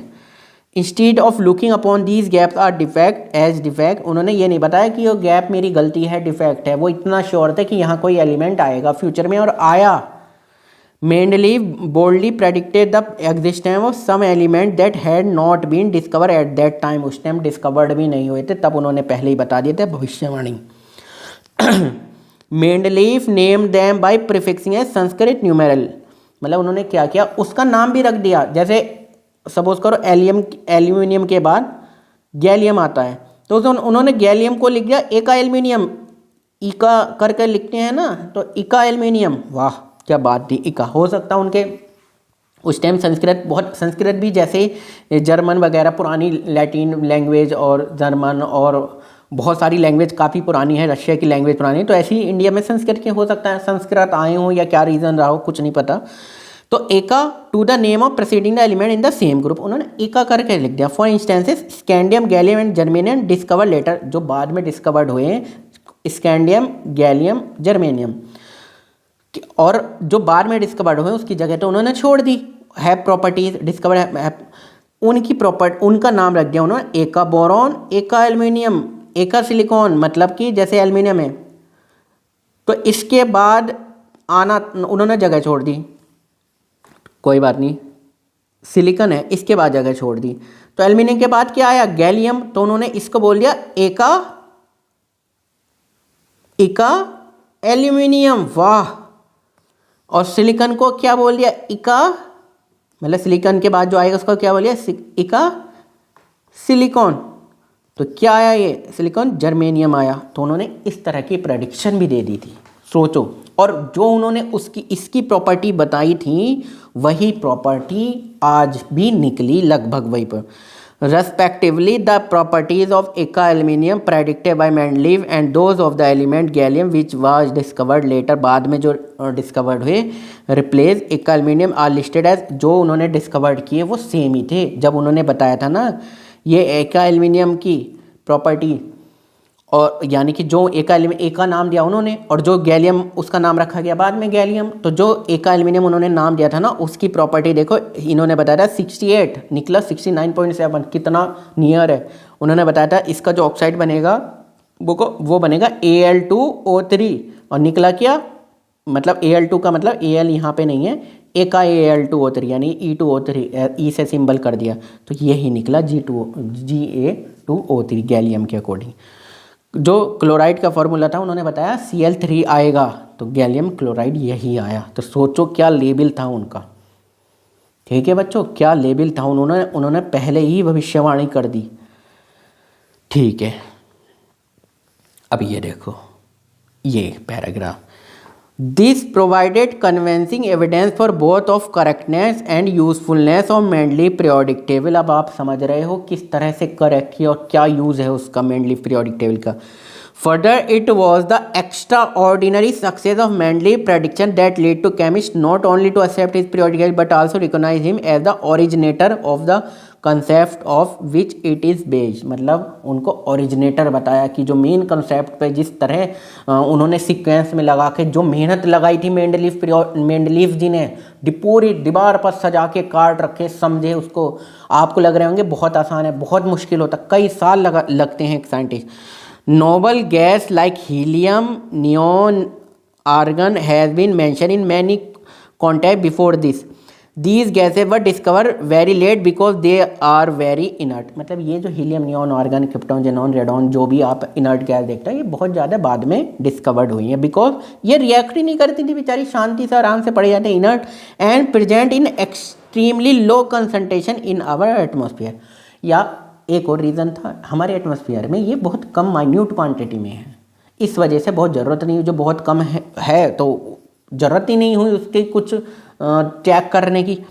One of the strength of mainly periodic table, जो मेन अच्छी खासी स्ट्रेंथ है ना periodic, that when these gases were discovered, जब ये डिस्कवर्ड हुई, they could be placed in a new group without disturbing the existing order. वो अलग से उनका ग्रुप बन गया, डिस्टर्बेंस नहीं हुआ पीरियोडिक टेबल में। ठीक है बच्चों, अब भाई हर साइंटिस्ट तो बहुत बढ़िया थे, बेहतरीन थे, सब कुछ बढ़िया था, कोई दिक्कत नहीं। हमारे यहाँ कोई ऐसे साइंटिस्ट होते बहुत बेहतरीन होते तो उन्हें एक चीज़ मिलती, क्या मिलती बच्चों? बस सरकारी नौकरी, और वे बेचारे शांति से अपना जीवन व्यतीत करते। लेकिन गवर्नमेंट ने वहाँ की उनको आराम से बहुत सम्मान भी दिया, उन्हें भी ऐसा लगा कि मैं मतलब अगर मैं, मेरी यही सबको एडवाइस है, अगर तुम्हारे अंदर कुछ अच्छी काबिलियत है तो कुछ आगे बढ़ो। केवल एक किसी नौकरी के चक्कर में अपने फ्यूचर को, केवल मैं ये नहीं कहूँगा वो बर्बाद होगा, वो भी बहुत अच्छी बात है, ये भी बढ़िया है, कोई दिक्कत नहीं, शांति है, सब कुछ अच्छा है, कोई दिक्कत नहीं है, सरकार की सेवा भी कर सकते हो, अच्छा कुछ कर सकते हो। बट अगर अपनी स्टैंड जानो तो बहुत कुछ भी लाइफ में किया जा सकता है। चलो, लिमिटेशन क्या थी? मेंडलीफ की कुछ लिमिटेशन भी थी। उन्होंने क्या बताया? Electronic configuration of hydrogen resemble that of alkali metal. ठीक है, लाइक एल्कली मेटल हाइड्रोजन। अब एक उनकी दिक्कत थी हाइड्रोजन की। हाइड्रोजन क्या कर रहा था? एल्कली मेटल के साथ था ना, मतलब कि लिथियम, सोडियम, पोटेशियम उस वाले कॉलम में था।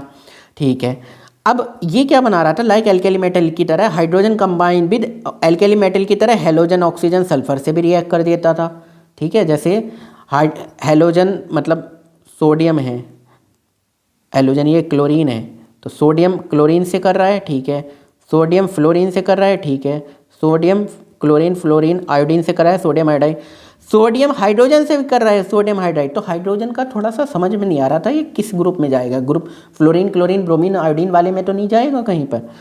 ठीक है, ऑन द अदर हैंड और क्या कर रहा था? जस्ट लाइक हेलोजन की तरह hydrogen also exist at diatomic molecule. मतलब क्या कह रहे हैं? हाइड्रोजन जैसे क्लोरीन बनता है, फ्लोरीन बनता है, I2 बनता है, हाइड्रोजन ये तो ग्रुप उससे कर रहा है, हेलोजन वाले से मैच कर रहा है, तो थोड़ा सा हाइड्रोजन के मामले में इट कंबाइन विद मेटल से भी और नॉन मेटल से भी टू फॉर्म कोवेलेंट कंपाउंड। मतलब ये मेटल से भी कंपाउंड बना रहा था और नॉन मेटल से भी कंपाउंड बना रहा था। मतलब कि कैसे? जैसे मेटल से सोडियम हाइड्राइड या बेरिलियम है हाइड्राइड, ये मेटल है ना दोनों, बेरिलियम सोडियम, इनसे भी बना रहा है, इनसे भी कंपाउंड बना रहा है। और हाइड्रोजन क्लोरीन से, हेलोजन फैमिली से, हाइड्रोजन फ्लोरीन से HF, hydrogen fluorine chlorine bromine से HBr, ये तो सब जगह से बना रहा है। ये क्या दिक्कत आ रही है? तो ये समझ में नहीं आ रहा था। तो certainly no fix position can be given to hydrogen in periodic table. तो फिक्स पोजीशन दी नहीं जा रही थी हाइड्रोजन को। ठीक है, this was the first limitation of Mendeleev periodic table. मुझे मॉडर्न ध्यान आ रहा है, मेंडलीफ पीरियोडिक टेबल। तो लिमिटेशन क्या है मेंडलीफ की? सबसे पहले तो हाइड्रोजन की पोजीशन पता नहीं पा रहे थे मेंडलीफ जी, जाते जाते भी बेचारे हाइड्रोजन की नहीं बता पाए position. He could not assign A correct position of hydrogen in this table. दूसरी क्या थी? ये किसके ऊपर बेस्ड था? एटॉमिक, किसके ऊपर बेस्ड था? एटॉमिक मास के ऊपर। ठीक है, अब उनका क्या एटॉमिक मास के ऊपर था। ठीक है, अब देखो आपने एक टर्म सुनी होगी 9th में, आइसोटोप्स।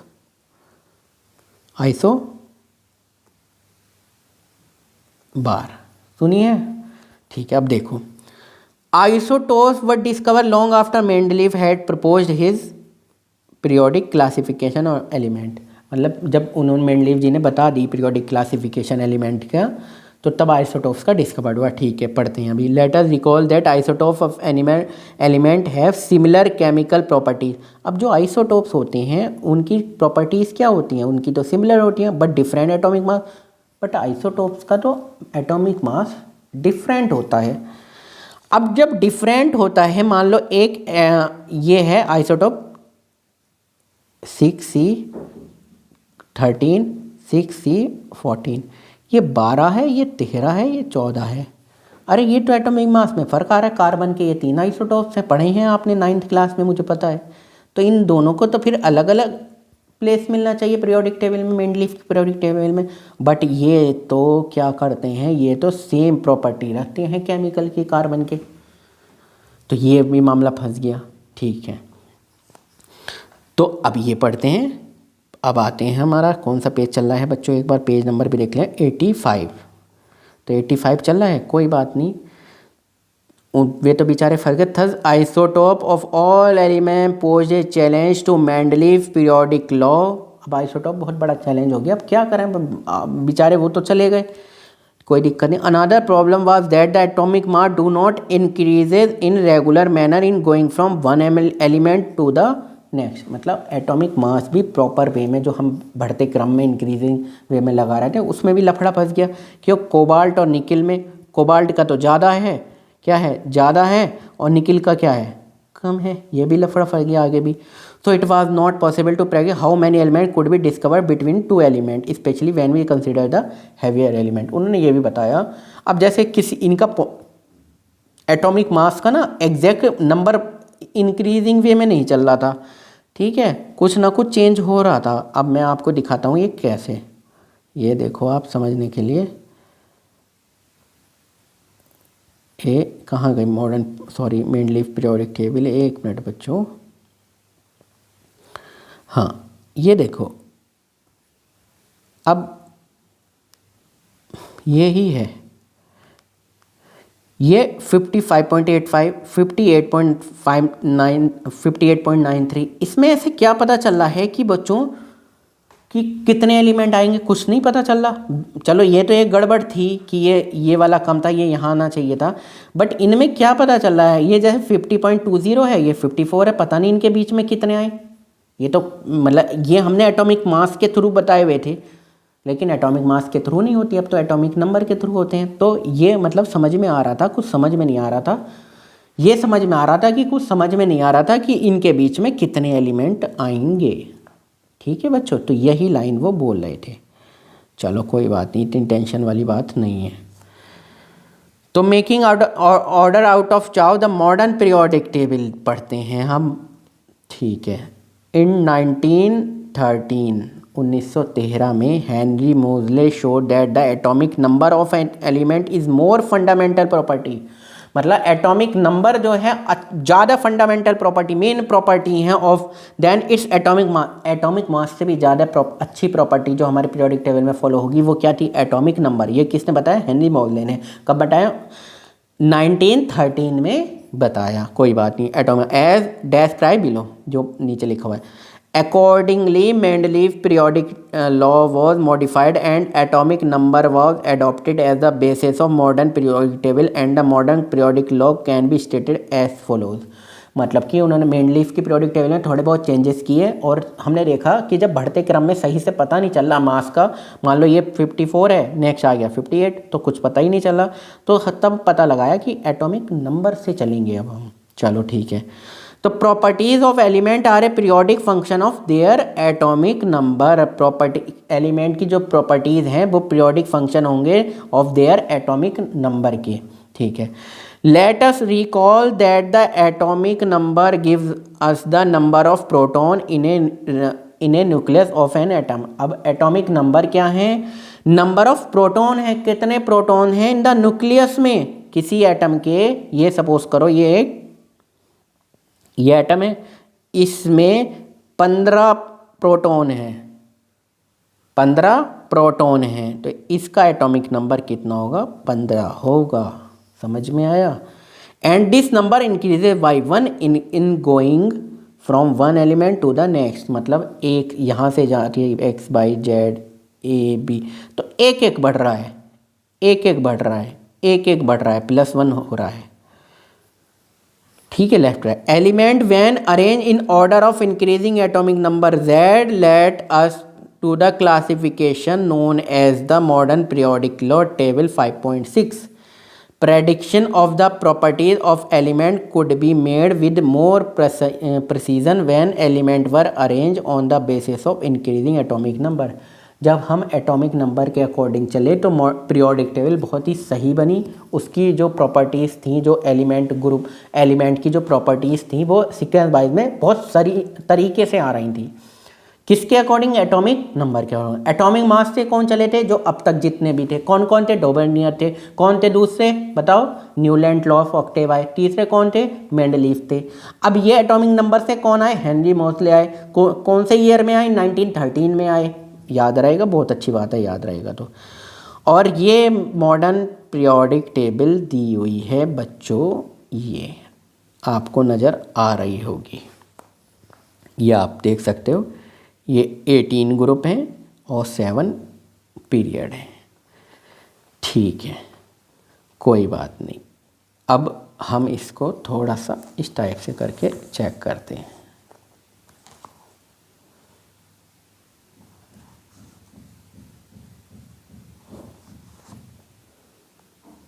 ये शायद रोटेट होने में प्रॉब्लम कर रहा है, कोई बात नहीं। चलो बच्चों, आप ऐसे ही समझ सकते हो। ये ग्रुप नंबर 1 है, ग्रुप नंबर 2 है, ये 3, ये देखो 13, ये हैं 3 to 12 हैं, 13, 14, 15, 16, 17, 18। और ये कितने पीरियड हैं? ये 7 पीरियड हैं। ठीक है, और ये कौन से ब्लॉक हैं? ये F ब्लॉक एलिमेंट बोलते हैं। ठीक है बच्चों, चलो कोई बात नहीं। अब हम यहाँ से पढ़ते हैं थ्योरी के अकॉर्डिंग। सही है। ये पेज नंबर हमारा कौन सा चल रहा है बच्चों? पेज नंबर चल रहा है 87। तो इन्होंने क्या बताया? As we can see the modern periodic table was take care of 3 limitation of Mendeleev periodic table. जो मॉडर्न पीरियोडिक टेबल है उसने ध्यान में रखा, जो मेंडलीफ की पीरियोडिक टेबल थी उसमें कुछ लिमिटेशन थी। हाइड्रोजन की पोजीशन नहीं बता पा रहे थे सही से। हालांकि जो जो मॉडर्न पीरियोडिक टेबल है उसमें भी हाइड्रोजन की पोजीशन में एरर है, कोई बात नहीं। और क्या नहीं बता पा रहे थे बताओ जरा? कोबाल्ट और निकिल का कैसे आ गया? आइसोटोप्स के बारे में कुछ नहीं बता पा रहे थे भैया। आइसोटोप्स के एटॉमिक मास तो बढ़ते हैं, अलग अलग हैं, उनको अलग अलग जगह नहीं दी गई थी। ठीक है। The anomalous position of hydrogen can be discuss after we see what are the basis of which the position of element in the modern periodic table depends. ठीक है, तो position of element in the modern periodic table. अब हम modern periodic table को पढ़ेंगे। The modern periodic table has 18 vertical column. मतलब कितने vertical column हैं? आपको मैं एक जनरल आइडिया दे देता हूँ किसका?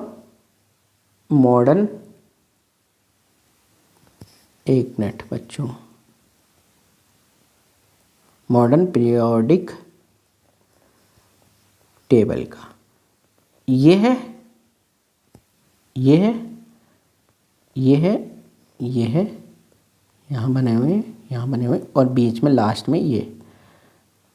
तो बच्चों ये 1 2 देन 3 to 12, 3 4 5 6 7 8 9 10 11, ये इस तरह से बने हुए हैं। ठीक है, ये 1 2 कॉलम कितने हैं? 12, 13, 14, 15, 16, 17 देन 18। समझ में आ गया? ये कितने रो बने हुए हैं? ये कितने पीरियड हैं? ये हैं 7, 1 2 3 4 5 6।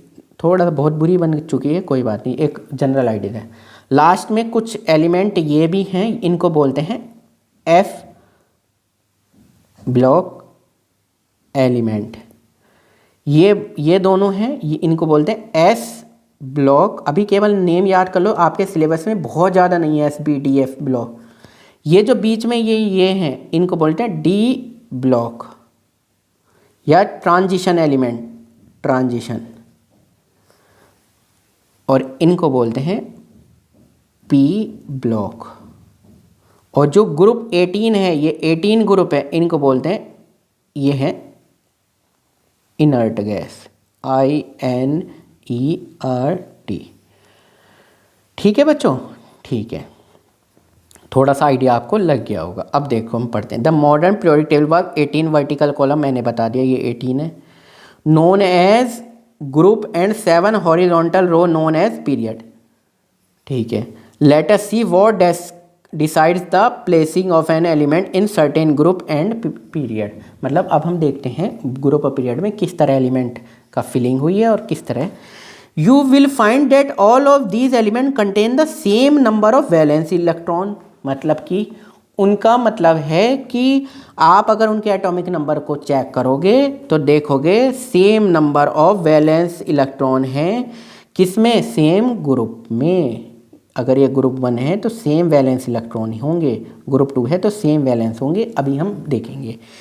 Similarly you will find that element, similarly you will find the element present in any one group have the same number of valence electron. ठीक है, फॉर एग्जाम्पल के तौर पे देखो, फ्लोरीन में element fluorine and chlorine belong to group 17, ये group 17 में है। How many electron do fluorine and chlorine have in their outer most shell, कितने इलेक्ट्रॉन आउटर मोस्ट शेल में है उसको हम देखेंगे। Hence we can see say that group in periodic table signify an identical outer most shell electronic configuration. ठीक है, अब ये क्या कह रहा है, ये कह रहा है, ये कह रहा है, मैं आपको इस तरह बताता हूँ। ये ग्रुप बच्चों, ये ग्रुप 1 है और ग्रुप 2 है, ये ग्रुप फर्स्ट है, ग्रुप सेकंड है। ग्रुप फर्स्ट में hydrogen, lithium, sodium, potassium. Lithium का एटॉमिक नंबर का क्या होता है 3, सोडियम का 11 और पोटेशियम का 19। ठीक है, सेकंड ग्रुप का क्या होता है, बेरिलियम, मैग्नीशियम, कैल्शियम। एक एक बढ़ेगा तो ये 4 हो गया, एक एक बढ़ेगा ये 12 हो गया, एक एक बढ़ेगा ये 20 हो गया। ठीक है, ये क्या कह रहे थे, वैलेंस इलेक्ट्रॉन, जो आप समझ रहे थे आउटर। अब अभी आपको मैं बताऊंगा KLMN शेल में मैक्सिमम इलेक्ट्रॉन फिल कैसे होते हैं, क्या होते हैं, वो अभी हम बताएंगे। तो अगर हम देखें 2 and 2, ये अभी हम इलेक्ट्रॉन की फिलिंग करेंगे तब मैं बताऊंगा कि किस तरह के फिल करते हैं। ये करते हैं 2 8 2, ये K शेल होती है, ये L शेल होती है। अगर आगे होगा ये फर्स्ट शेल है, ये सेकंड शेल है, ये थर्ड शेल है, ये फोर्थ शेल है। शेल क्या है, बीच में क्या है, प्रोटॉन है, तो उसके आउटर मोस्ट इस तरह के इलेक्ट्रॉन ऐसे रोटेट कर रहे हैं ना, थोड़ा 9th में पढ़ा होगा एटॉमिक मॉडल में। ठीक है, तो पहली शेल KLMN, तो इसमें मैक्सिमम जो इलेक्ट्रॉन भरे जा सकते हैं पहली शेल में वो 2n² भरे जा सकते हैं। और n क्या है, n है n = 1 फर्स्ट शेल के लिए, n = 2 सेकेंड शेल के लिए, n = 3 थर्ड शेल के लिए, n = 4 फोर्थ शेल के लिए। तो 2n², तो 2 × 1² मतलब पहली शेल में 2 इलेक्ट्रॉन भरे जा सकते हैं, ज़्यादा से ज़्यादा है। 2 × 2² 2 × 2 4 × 2 8, 2 × 3² 3 मतलब 9 2 18, 2 × 4², तो 4 4 16 2 32।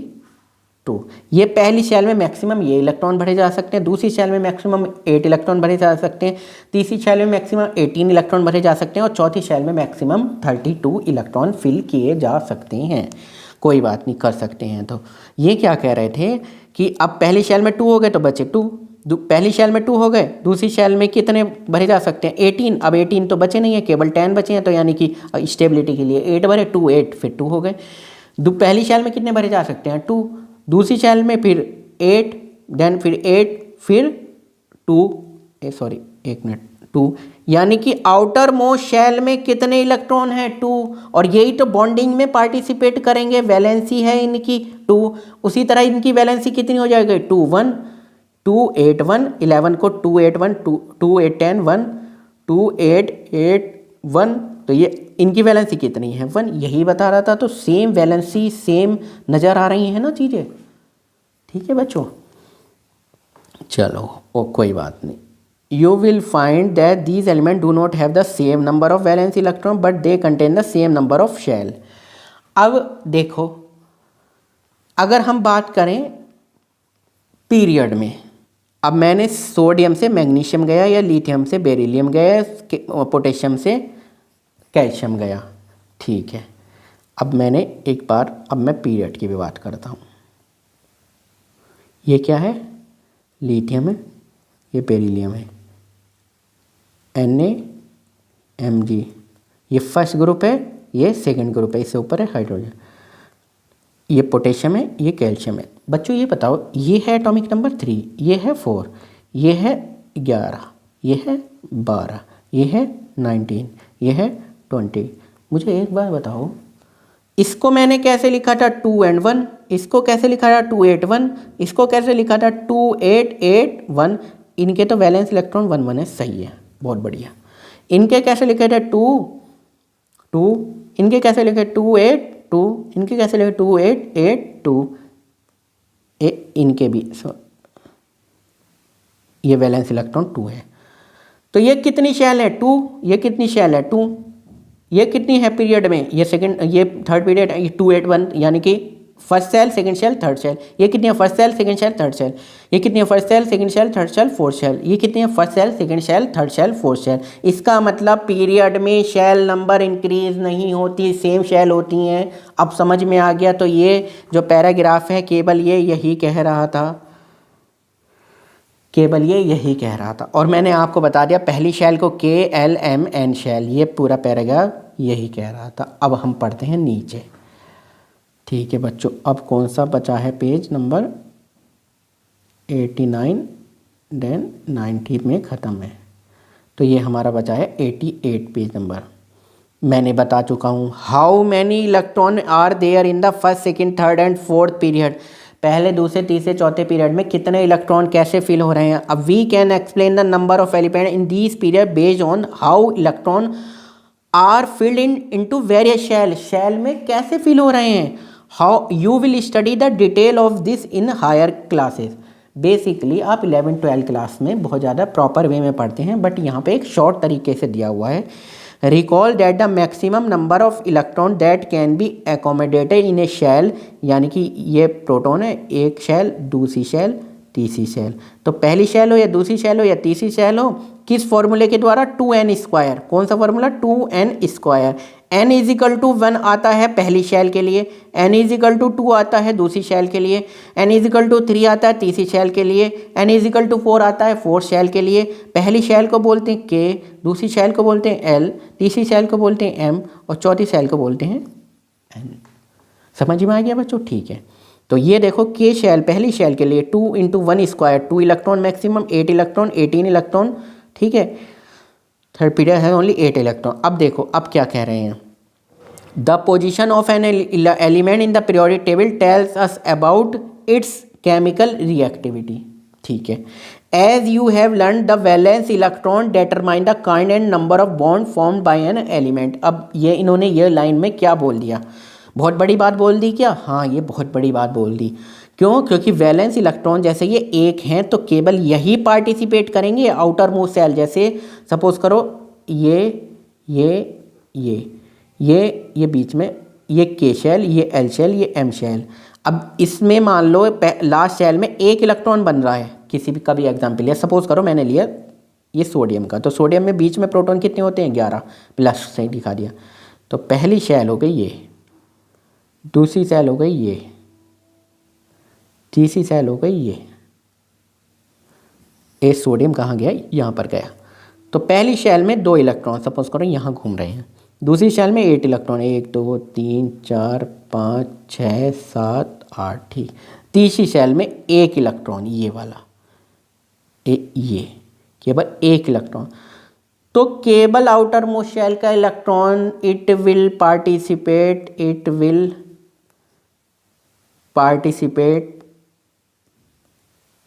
इन केमिकल बॉन्ड। जो लास्ट का इलेक्ट्रॉन होगा केवल वही केमिकल बॉन्ड बनाएगा, वही लिखी हुई थी। अब जैसे अगर मैं मैग्नीशियम 12 की बात करूं, यानी कि यहाँ पर एक ये यहाँ पर कितने होंगे 12। तो पहली शेल, दूसरी शेल,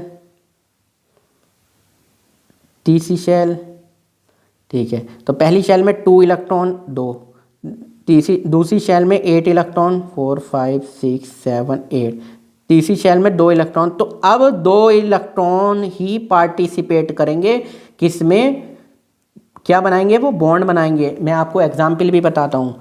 सोडियम का हाइड्राइड क्या बनाता है, NaH। क्यों, क्योंकि सोडियम का क्या था, ये था, एक ही बॉन्ड कर रहा है, तो सोडियम NaH ऐसे बॉन्ड बना रहा है, ठीक है। अब बेरिलियम का मैंने फिर क्या बताया आपको, सेकेंड एग्जाम्पल क्या लिया है, मैग्नीशियम का 12 है ना, तो मैग्नीशियम के लिए मैग्नीशियम का हाइड्राइड बनता है MgH, या Mg 2 बॉन्ड बनाता है, क्योंकि 2 इलेक्ट्रॉन लास्ट में फंस रहे हैं ना, ये केवल तो यही 2 बनाएंगे, तो MgH2 बनाता है, MgH2, ये बन गया। यही लाइन वो बोल रहे थे।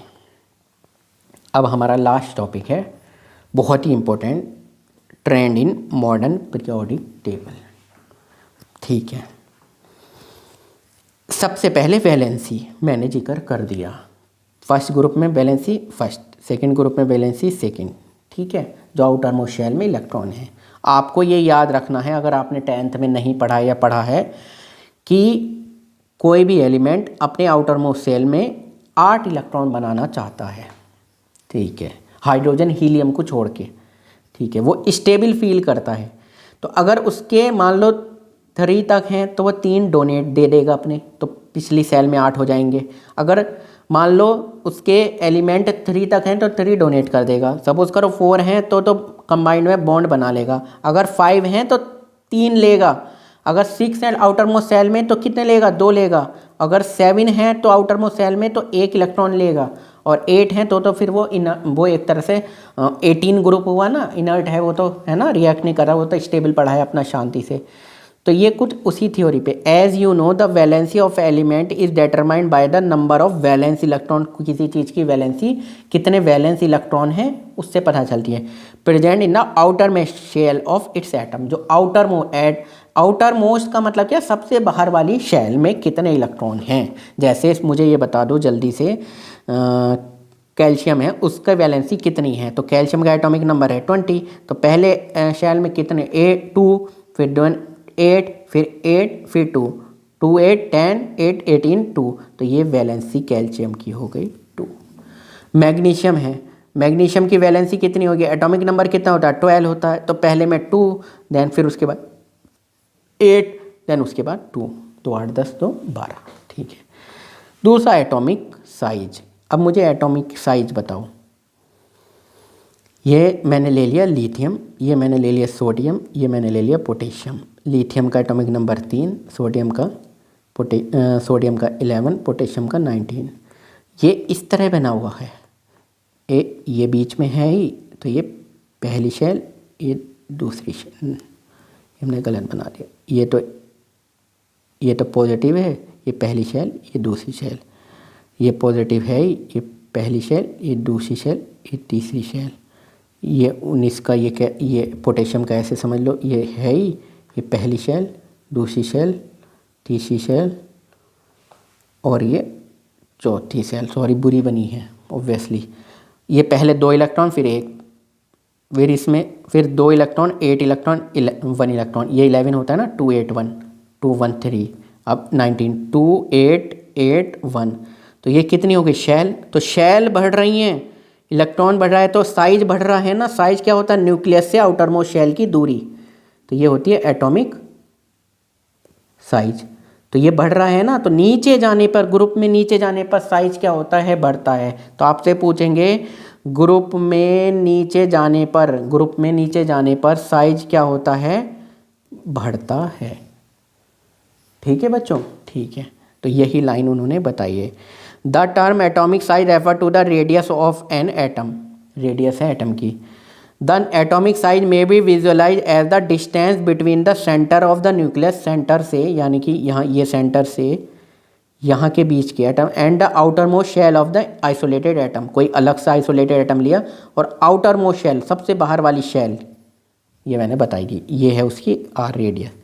The atomic radius of hydrogen atom is 37 picometre. तो ये याद कर लेना, 37 पिकोमीटर हाइड्रोजन की एटॉमिक रेडियस है। 1 पिकोमीटर कितना, 10⁻⁻12 मीटर, है ना।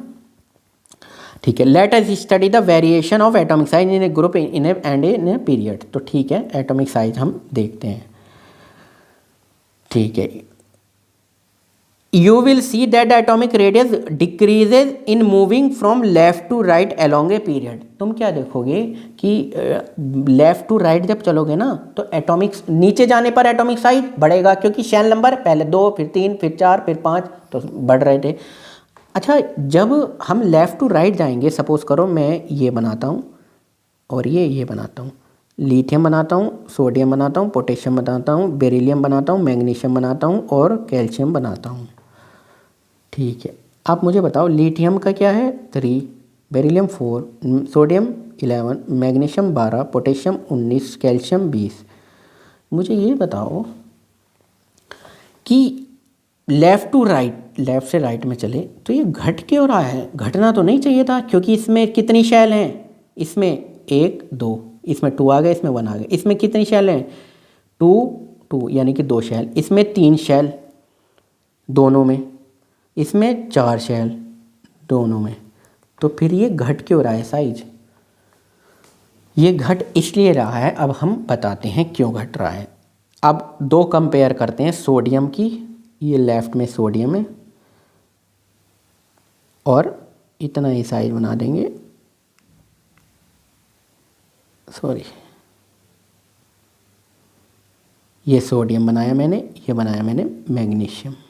ठीक है बच्चों, मुझे ये बताओ सोडियम का, ये बोल रहा है कि सोडियम का साइज बड़ा होगा मैग्नीशियम में। लेफ़्ट टू राइट साइज क्या करता है? डिक्रीज करता है। नीचे जाने पर साइज इंक्रीज करता है। क्यों? क्योंकि शेल नंबर बढ़ते हैं, पहले 1 शेल 2 शेल 3 शेल। ठीक है, अब ये क्यों कर रहा है?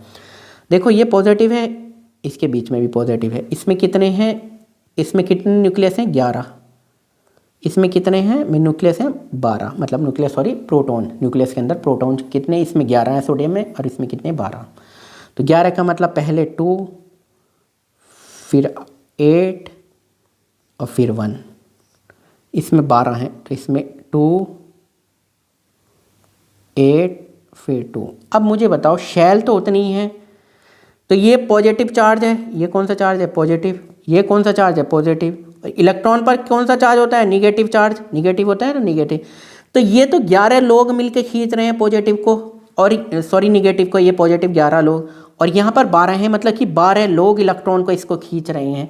तो 12 खींचेंगे तो ये जो आउटर मोस्ट सेल है ये छोटी हो जाएगी, समझे? ये आउटर मोस्ट सेल छोटी हो जाएगी, और छोटी हो जाएगी तो इसलिए इसका साइज छोटा हो जाएगा, इसका बड़ा हो जाएगा। ये 11 इतना नहीं खींच सकते, इससे थोड़ा सा ज़्यादा खींचेंगे। ये बीच वाले जो पॉजिटिव चार्ज क्या करता? निगेटिव को क्या करता है? बोलो ज़रा, अट्रैक्ट करता है ना। तो ये यही रीज़न है। उन्होंने अपनी लाइन में कुछ बताया होगा, पढ़ सकते हैं, कोई दिक्कत नहीं है। ये बताया है, you will see that atomic size increases down the group. This is because new shell are being added go down the group. This increases the distance between the outermost electron. उन्होंने डाउन द ग्रुप बताया हुआ है कि increase करता है, क्योंकि क्या करता है? Size number of shell increase करते हैं। ये तो डाउन द ग्रुप की बात है। ठीक है, अब और पीरियड में बताओ ज़रा। पीरियड में मैंने अभी बताया ना, पीरियड में क्या करता है? लेफ़्ट टू राइट साइज बोलो ज़रा। हाँ, डिक्रीज करता है। क्यों? क्योंकि पॉजिटिव चार्ज ज़्यादा हो जाता है, लेफ़्ट टू राइट, है ना। एटॉमिक नंबर 1 1 बढ़ता है ना, तो पॉजिटिव चार्ज तो वो अपने आउटर मोस्ट सेल के इलेक्ट्रॉन को ज़्यादा खींचता है। Metallic and non metallic character. ठीक है, as we can see that metal like sodium magnesium, जो इस साइड में लेफ्ट साइड में मेटल हैं और राइट साइड में पीरियड के क्या हैं? नॉन मेटल हैं। ठीक है, are toward the left hand side of the periodic table, while the non metal कहाँ है? Sulphur chlorine are found in the right side में। राइट साइड में क्या है? नॉन मेटल है। और in the middle we have silicon which is classified as semi solid or metalloid because it exhibits. कुछ ऐसी भी हैं एलिमेंट जो मेटेलॉइड्स जिन्हें बोलते हैं, जो मेटल की भी प्रॉपर्टी रखते हैं और नॉन मेटल की भी प्रॉपर्टी रखते हैं। जैसे the borderline element boron, silicon, germanium, arsenic, antimony, tellurium, polonium, ये बॉर्डर लाइन पे हैं। Boron, silicon, germanium, arsenic, antimony, tellurium, polonium are intermediate in property, are कार मेटल और सेमी मेटल्स। उन्होंने वो मेटल की भी प्रॉपर्टी हैं, कुछ शो करते हैं, कुछ नॉन मेटल की भी। इन एलिमेंट को कहा गया है क्या क्या कहा गया? सेमी मेटल्स या metalloid. As you have seen, ये हमने चैप्टर 3 में पढ़ लिया था। Metal tend to lose electron, क्या पढ़ लिया था? मेटल की क्या प्रॉपर्टी होती है? वो इलेक्ट्रॉन को इजीली क्या कर देता है? लूज कर देता है, उससे इलेक्ट्रॉन निकालना आसान होता है। जबकि नॉन मेटल क्या करता है? वो निकालता नहीं, बल्कि वो तो बॉन्ड बना लेता है, वो तो उल्टा अट्रैक्ट करता है इलेक्ट्रॉन को। ठीक है बच्चों, ठीक है, ओके ओके। अब ये क्या कह रहा है? As the effective nuclear charge acting on the valence shell electron increases across the period, the tendency to lose electron will decrease down the group. Effective nuclear charge experience by valence electron is decreasing because the, ये क्या कह रहा है? ये बातें क्या कह रहा है? ये कह रहा है मेटल कौन अच्छा होगा, नॉन मेटल कौन अच्छा होगा। आप पहले ये समझो, ये यहाँ से समझो। मेटल वो अच्छा है जो इलेक्ट्रॉन को क्या कर दे? लूज कर दे। ठीक है। नॉन मेटल कौन सा अच्छा है? जो इलेक्ट्रॉन को लूज ना करे। ठीक है, तो पहले हम डाउन द ग्रुप, हम तो प्रॉपर्टी पढ़ते हैं ना, डाउन द ग्रुप बढ़ती है या घटती है। तो आप मुझे बताओ, एक है सोडियम, एक है पोटेशियम, एक है मैग्नीशियम, एक है कैल्शियम। ये तो डाउन द ग्रुप हो रहे हैं ना, ये डाउन द ग्रुप हो रहे हैं। एटॉमिक नंबर क्या है? 11। ये क्या है? 19। ये क्या है? 12। ये क्या है? बोलो, 20। डाउन द ग्रुप बात करते हैं हम। ठीक है, 2881। ठीक, अब आप मुझे बताओ, ये इस तरह से बीच में अब हम इस तरह के दो एटम बनाते हैं। ये बनाया हमने सोडियम का, ये बीच में पॉजिटिव है, ये पॉजिटिव है, कितने हैं? 11। ये पॉजिटिव है 19। ये क्या है? प्रोटॉन। तो इसके पहले शेल में कितने हैं? 2, देन दूसरे शेल में 8 और तीसरे शेल में ये 1 है। ठीक है, पहले शेल में ये है, ये न्यूक्लियस में 19 प्रोटॉन है, यानी कि 19 पॉजिटिव चार्ज है। तो पहले शेल में 2, दूसरे शेल में 8, तीसरे शेल में 8, 2 8 8 1। तो 2 8 10 18 1 19। अब ये जो 19 हैं, यानी कि ये जो पॉजिटिव चार्ज हैं, ये जो आउटर मोस्ट शेल को, आप ये बताओ, अच्छा ये पॉजिटिव ये निगेटिव ये बहुत दूर हो गया, तो ये इसको अट्रैक्ट नहीं कर पा रहा, अपनी तरफ ये नहीं ले पा रहा, बहुत तेज़ी से नहीं ले पा रहा। ये थोड़ा पास है इसके मुकाबले, ये अपनी तरफ अट्रैक्ट कर पा रहा है। तो ये जब पॉजिटिव चार्ज निगेटिव चार्ज को अट्रैक्ट नहीं कर पा रहा, तो इनमें अच्छी खासी ठीक नॉर्मल डिस्टेंस है। तो जब ये अट्रैक्ट दोनों को नहीं कर पा रहा है, ऑब्वियसली बात है, तो इसका मतलब इस इलेक्ट्रॉन पे हम हल्की सी एनर्जी देंगे तो इसको बाहर निकालना आसान है। इसको बाहर निकालना इसके कंपेयर में थोड़ा मुश्किल है। इसका इलेक्ट्रॉन को अगर बाहर निकालना आसान है, तो इसका मतलब इलेक्ट्रॉन बाहर निकलने को क्या बोलते हैं? कौन सी प्रॉपर्टीज़ में आता है? ये आता है मेटल में। तो डाउन द ग्रुप ये वाली प्रॉपर्टीज़ मेटल प्रॉपर्टी बढ़ती है, इससे ये पता चलता है बच्चों। कोई बात नहीं, अब एक तो डाउन द ग्रुप का पता चल गया। ठीक है, अब आए हम सोडियम और मैग्नीशियम पे। ये है सोडियम का, ये सेम शेल में होगा पोटेशियम, इसमें है बीच में 12। पहले हैं 2, दूसरा है 8, तीसरा है 2, 2 8 2 8 2, 2 8 10 और 2 12। तो इन 12 ने इसको जब खींचा, इसको जब खींचा, इसको जब खींचा, इसको जब खींचा, इन किसने? इन 12 ने जब इनको खींचा, तो ये तो 12 ने मिलके खींचा, ये 11 ने मिलके खींचा, इन पे पॉजिटिव चार्ज आएंगे, निगेटिव तो अट्रैक्शन तो होगा। इन 12 ने खींचा तो 12 ने थोड़ी ज़्यादा ताकत से खींचा, तो इसका मतलब इन बाहर के इलेक्ट्रॉन को, ये थोड़ा सा साइज छोटा हो गया, यानी कि अट्रैक्शन यहाँ पे, इनमें अट्रैक्शन क्या है, लेफ्ट टू राइट, इधर अट्रैक्शन बढ़ रहा है, अट्रैक्शन बढ़ रहा है, तो इस इलेक्ट्रॉन को निकालना थोड़ा मुश्किल है। जब इलेक्ट्रॉन को थोड़ा निकालना मुश्किल है, इलेक्ट्रॉन को निकालने ईजी किसमें, इसमें इलेक्ट्रॉन को निकालने के लिए क्या बोलते हैं, मेटल की प्रॉपर्टी बोलते हैं। तो यानी कि ये अच्छा मेटल है इसके मुकाबले। यही हमारा टॉपिक था लास्ट। ठीक है बच्चों, अब ठीक है, अब चैप्टर हमारा एक्सरसाइज बची हैं, एक्सरसाइज के लिए हमारी नेक्स्ट अलग से वीडियो आएगी। ठीक है बच्चों, तो मिलते हैं अब नेक्स्ट वीडियो में।